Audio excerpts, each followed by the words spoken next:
Now in intensive care who was shot but still survived.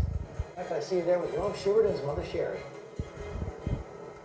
Yes, I am, George. I'm here with 16-year-old Rome Schubert, along with his mother Sherry. And Rome took cover when the shooter entered his art classroom, not realizing until he finally escaped that he had been shot in the head. And thank you both for joining me. Thank you so much for that. And Rome, how are you feeling this morning? I'm feeling really good, just a little sore. Yeah, I see you with the Band-Aid. Yes, sir. Band-Aid on your neck. And you escaped the classroom after the shooter went into another room. But your escape, you were telling me you had to scale a 7-foot wall. You ran where we are when the building is obviously hundreds of yards away. When did you realize you had been shot? About 200, 300 feet away from the actual wall that I jumped over. I was running and I looked down, noticed a little blood on my shirt, thought it was somebody else's, and somebody had told me that I actually had been shot in the back of the head. And you didn't feel it? I did not feel it. Oh wow, so you were taken to the hospital. At the hospital, they treated you and released you in a matter of hours. So what did the doctor say about the wound? They told me that there was no bullet fragments in there. The bullet went straight through the back of my head and out the side of my head. And that if it would have been anywhere else, any up, down, sideways, diagonal, anywhere, that I could have been paralyzed or killed. Any just a slight little millimeter of movement. And Sherry, I mean, this must be frightening for you to hear. First of all, Rome, I mean, he's in the hospital, didn't have a phone, wasn't able to contact you. So when you finally did hear from him, what was that feeling like? Oh, I just wailed. I just screamed. I was in the car with my friends who just said, "Park, we're coming to get you." And at this point, they knew that, Rome, something was happening with Rome, because all of our friends were calling and saying, "Hey, I've talked to my child. Have you talked to your child? I've talked to my child. Have you talked?" And I never could get through to him. He still wasn't calling me. And everybody, and so all of our community, our baseball family, they all had talked to their kids, but I still hadn't talked to Rome yet. And so my friend picked me up and she was like, "Let's go to the hospital." And then he's so smart. He asked the nurse if he could call his mom and let him know where he was. Which I'm sure you were relieved once you got that call. But this school, Sherry, had the active shooter drills. They have 2 police officers, gun-carrying police officers here on campus throughout the day. They were actually implementing a program to arm some teachers as well. So this school was as prepared as any that you could imagine. Did you think that this could happen here? Sadly, I did. Really? What makes you say that?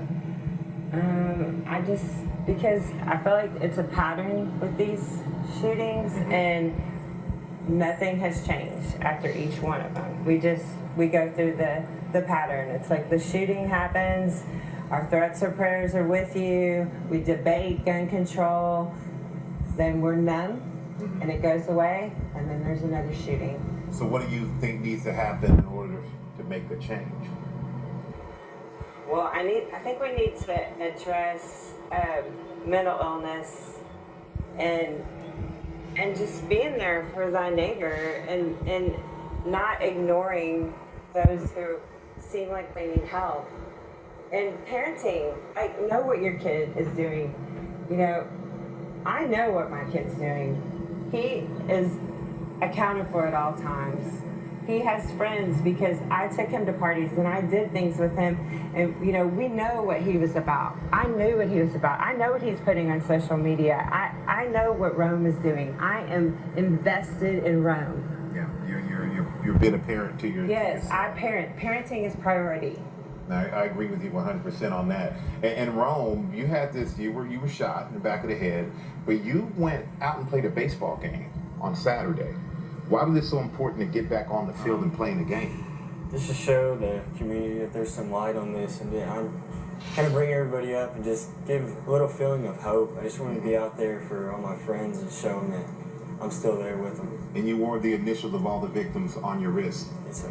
And I gotta say, you talked about the team, the community, and all the players getting together. Come on here, you guys. Come on. We got all these players here who showed up. Hurry up. We gotta hurry up here. All these guys showed up this morning to support their teammates, and it's a family community here, you guys. And as you see, there's a lot of love out here at Santa Fe High School. So I'm going to throw it back and send our love back to you guys. There is a lot of love there, Michael. Thank you so much and glad that Rome is doing as well as he is. And kudos to his mother, Sherry, for everything she said about parenting. It was spot on. Spot on. And what she also said about the pattern. We get into these patterns and saying thoughts and prayers and the debate and nothing changes. And then we all become numb, but Right. we have to make some what she big said. changes. And she made some very excellent points. She did. I agree. Powerful.